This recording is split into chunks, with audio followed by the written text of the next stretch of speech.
tak ada apa-apa yang saya check, dia tak ada apa-apa. Dia kata duit nak masuk sikit lagi, you tambah top up lagi, top up sikit lagi. RM1,000 you akan angkat 1 juta balik. Ya. Kes yang berkaitan dengan dana yang kita namakan skim pelaburan tahyul. Untuk maklumat rakan-rakan semua, kita mewakili hampir 69 orang. Bangsa yang kita wakili berjumlah 69 orang dan kerugian mencecah ke 9.6 juta ringgit. Saya ingin menceritakan sedikit mengenai modus operandi skim pelaburan ini. Sebelum saya nak cerita, saya nak quote. Sebenarnya skim ini telah didedahkan oleh Jabatan Siasatan Jenayah Komersial Bukit Aman, iaitu Pengarah Jabatan Siasatan Jenayah Komersial Bukit Aman, Datuk Rusdi Muhammad Isa, pada 8 Ogos. Telah ada pendedahan pada 8 Ogos 2025 daripada Pengarah Jabatan Siasatan Jenayah Komersial Bukit Aman, iaitu Datuk Rusdi Muhammad Isa, berkaitan dengan skim pelaburan yang tidak sah menggunakan nama sebuah syarikat yang bernama Nadia Holding Limited yang didalangi oleh satu orang yang bernama Datuk Seri Amaran bin Abu Bakar. Ini telah didedahkan oleh pengarah sendiri di Jabatan Siasatan Jenayah Komersial Bukit Aman bertarikh 8 Ogos di semua media. Media yang saya quote dia adalah berita RTM lah. Jadi hari ini kita akan mendedahkan nama dari syarikat kerana telah didedahkan sendiri oleh pengarah Jabatan Siasatan Jenayah Komersial. Saya ingin menceritakan sikit modus operandi bagaimana skim pelaburan yang kita katakan pelaburan tahyul ini berjaya ataupun disyaki telah menipu dan memperdaya mangsa-mangsa. Modus operandinya adalah mastermind mengatakan bahawa dia merupakan seorang wakil yang dilantik oleh seorang individu yang daripada warga negara Indonesia yang telah meninggal dunia, yang dikatakan mempunyai harta berupa emas dan tunai di luar negara berjumlah berbilion ringgit. Ada yang dikatakan sebahagian daripada emas itu berada di Switzerland, ada berkaitan dikata ada di United Kingdom. Jadi individu yang bernama Datuk Seri Amaran ini melantik beberapa orang yang dipanggil mandat. Mandat dia kira ejen dia lah, ejen marketing dia, ejen pemasaran dia, untuk berhubung dengan mangsa-mangsa, mengatakan bahawa mereka memerlukan jumlah wang tertentu bagi urusan untuk mencairkan dana tersebut yang berada di luar negara untuk dibawa masuk ke Malaysia. Maka mereka wujudlah beberapa berjenis-jenis tas. Tas yang pertama dia kata tas untuk dapatkan sijil daripada Bank Negara Malaysia. Tas dia kata daripada World Bank. Tas yang ketiga, macam-macam jenis tas lah, yang kami percaya bahawa tas-tas itu juga merupakan tas-tas yang palsu.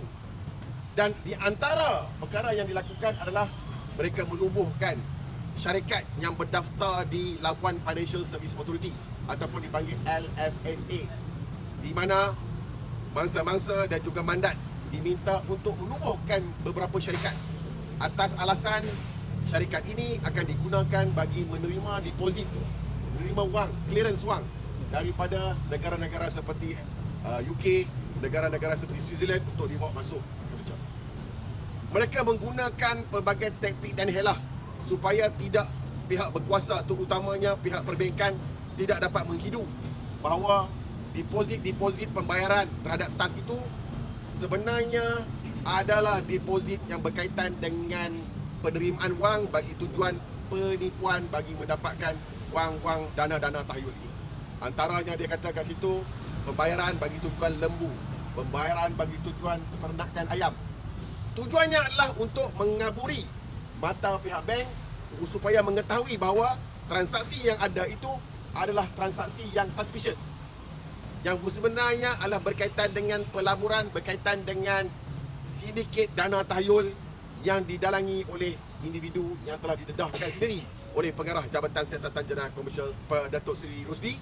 Dia telah mendedahkan berkaitan dengan dalang yang bernama Datuk Seri Amaran Abu Bakar. Jadi hari ini kita membawa mangsa-mangsa untuk maklumat. Sebelum ni kita telah membuat sidang media. Setelah kita membuat sidang media, kita telah membuat laporan. Laporan polis kita juga telah dibuka ke tas siasatan dan disahkan sendiri oleh pengarah Jabatan Siasatan Jenayah Komersial bahawa tas siasatan dibuka di bawah Seksyen 420 Jenayah. Pada hari ini kita hadir di depan Bank Negara, di depan bangunan AICB, di mana bertempatnya unit aduan ataupun dipanggil BNM Link, bahagian aduan Bank Negara, hadir membawa sekumpulan mangsa-mangsa untuk menghantar surat. Surat yang kita hantar adalah surat di mana kita ingin membuat aduan kepada Bank Negara melalui BNM Link supaya satu siasatan dapat dibuat di bawah undang-undang yang dikawal sedia oleh Bank Negara sendiri, iaitu Seksyen 137/1 Akta Perkhidmatan Kewangan 2013. Kami percaya bahawa terdapat kesalahan-kesalahan berkaitan dengan pematuhan dan jenayah yang boleh disiasat oleh pihak Bank Negara sendiri, khususnya berkaitan dengan illegal taking deposit.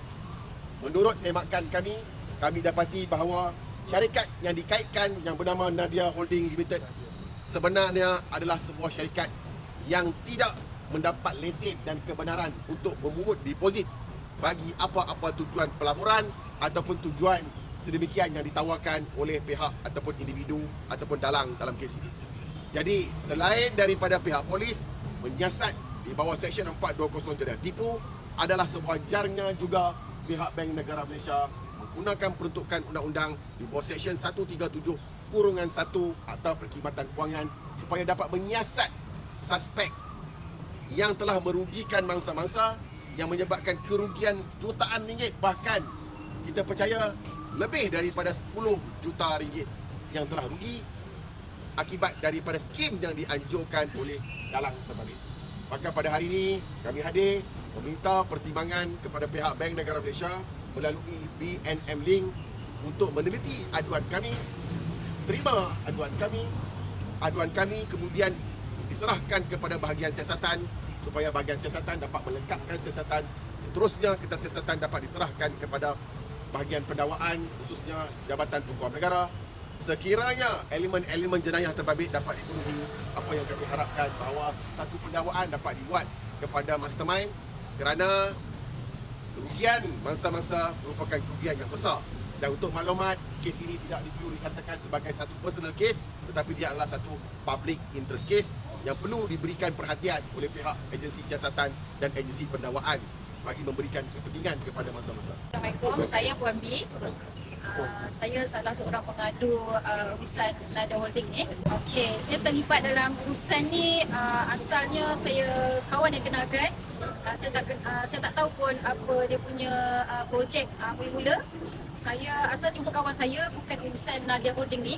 Tetapi bila saya dah jumpa dalam masa 2 minggu kawan saya urusan lain. Saya urusan dengan satu nak buka NGO lah, saya nak buka NGO saya sendiri. Tetapi dalam masa 2 minggu tu, diorang kenalkan saya satu skim pelaburan ni lah. Daripada tu saya tak tahu lagi pelaburan apa nama dia pun. Saya pun cakap saya tak nak, saya tak berminat semua. Saya dah terkena dalam, sebelum ni pun saya dah terkena, saya tak percaya dah benda-benda yang dana-dana kayu. Memang saya dah tak percaya lah. Sejujurnya cakap saya tak percaya, tapi kawan ni meyakinkan lah saya. Dia kata cuba dulu dalam 200,000 macam tu. Saya cakap saya tak ada duit, saya cakap asal dia. Tapi kawan saya kata okey, dia boleh modalkan dulu. Saya pun malas nak fikir, dia tunjuk daripada modal 200 tu sampai berjuta. 1 juta lah duit saya, 2.2 juta. Tapi yang ada resit setakat yang saya kira sekarang ni lebih kurang 1.8 juta yang ada dalam list saya lagi lah. Yang selebihnya saya ada bagi cash lah. Jadi saya masa saya sedar dana ni, asal saya ada sedikit faham sikit dengan mandate yang dia bawa.